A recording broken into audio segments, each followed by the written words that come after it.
Good morning. Hello. And welcome back to my basement and the studio with Amanda. Hi there. So we just have a few minutes to do this.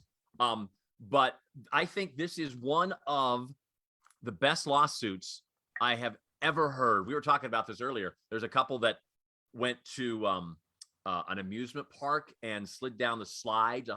They were like in their mid 40s. They went down the slide and they broke their ankles on the slide. And there's a lawsuit going on. Now, there's a bit more to the story than just that, because it was the middle of the night when this couple who was drunk broke into this water amusement park and slid down the slides, which it was the off season and they must have been doing construction, and they had a barrier at the bottom of the slides and they broke their ankles because it was the middle of the night and they slammed their ankles into the barrier. And now there's a lawsuit, not with the park suing them, because the park, I think, was like, well, you're idiots. I think 2 months in the hospital is probably, a good punishment.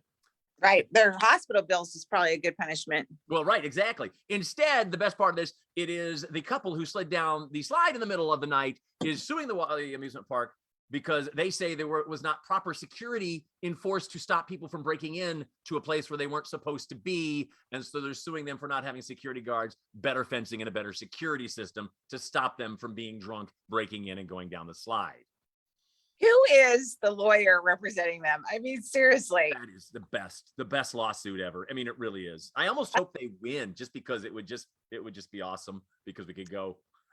It would be the system's just desserts if there's any legal grounds to enforce it at all. But that's America, baby. That's you break in, you get hurt, you sue them, they're liable. What? That doesn't make any sense whatsoever. Because you think with the barriers and locked gates, which I'm sure they scaled. Amanda. Yes. You would think that the fact that it's closed and it's the middle of the night, that would be right. enough.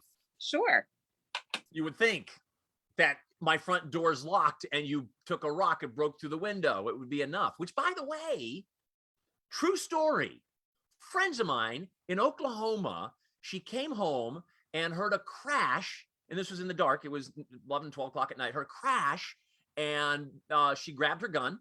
Actually, her husband grabbed the gun. He told her to go upstairs. And some guys wandered out of their bedroom, right? And he fired at him. He gave him warning. He fired at him, put a hole in the wall. No one got hurt. They ran. Someone hurt themselves running out, like broken ankle or something like that. And they were suing him for shooting, and they were saying that he shouldn't have. And they're like, well, you broke into our house. He goes, no, we didn't break into our house. We thought it was our house that we were breaking into. Really? Yeah. Really? And that's why they picked up the rock by the swimming pool, and he doesn't have a swimming pool at his house, and he used the rock to break in. And you know what? I do believe, if I recall correctly, the judge agreed. No. Yeah. No. The guy wasn't held responsible for firing because it was his house, but the other guy was not charged with being an idiot. He was just being an idiot. It was insane. So there you go. When I was in college. Yeah. Like I was 21 years old. I went to a Toad the Wet Sprocket concert in Lexington, Kentucky. The lead singer signed something of mine, and I was so excited. And he had been singing to me in the bar and was telling me afterwards what a great smile I had. And I was like, he was so cool. He remembered me from inside, and just la la la la la. So I was like skipping through the parking lot, right into a pothole, broke my foot in the pothole in the parking lot of the bar. And I went, and I was so poor. I was like a waitress and a college student. I could not afford the medical bills. So I went to a lawyer, and I've never done it since, to see if I could sue them to cover the cost of my medical. Oh man! And the lawyer said no, that I didn't have a leg to stand on. And I'm like, what? That's their parking lot. She goes, yeah, but you stepped in the hole. I can't remember what she said, but she said I didn't have a case.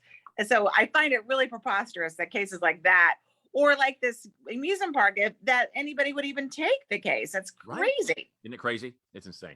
I can't believe you sued him for a pothole. I didn't sue. Well, you tried to. You would. Well, I just was inquiring. I just went to the office and asked. Because I was a poor, broke student. I couldn't afford that. How much time we have there, Amanda? We have probably 30 seconds. Let's go. 30 seconds. All right, we got to roll. Sorry it was so quick and cheap today, but that's the way we are. Quick and cheap. It's the only way Quick to and roll, cheap, baby. just like in college. Baby, here we go. All right, we've got that big old keyword coming up here, the national keyword. Just after 8, you could win $25,000. All right, let me hit the button to say goodbye. But first, before I hit the button to say goodbye, I'll say goodbye. Oh, I forgot to hit the button. Hang on. Where's the button? Which one is it? I can't find it. I think this is it.